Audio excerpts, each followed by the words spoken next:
Για το chat που ρωτάει. Ενώ βλέπουμε εδώ Ψηλόπινο να προσπαθεί. Η Γρήγορη είναι εδώ, κάνει και τη μεταφορά βάρους.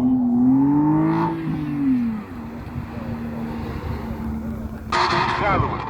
Ξεκινάει το πέρασμα.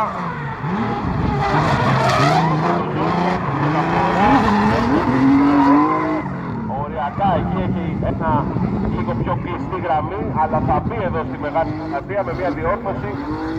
Οριακά και μία ρόδα μες στο ζώο για να δούμε το τάξη αυτό δεν το μεταφέρει. Όταν δεν πιάνουν τα σημεία καταλαβαίνετε ότι πάνω και πολύ σημαντικό και δεν είναι περασμάτες.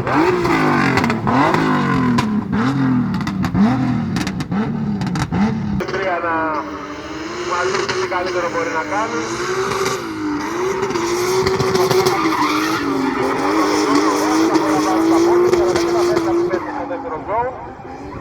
Φτάνει τώρα στην πλατεία.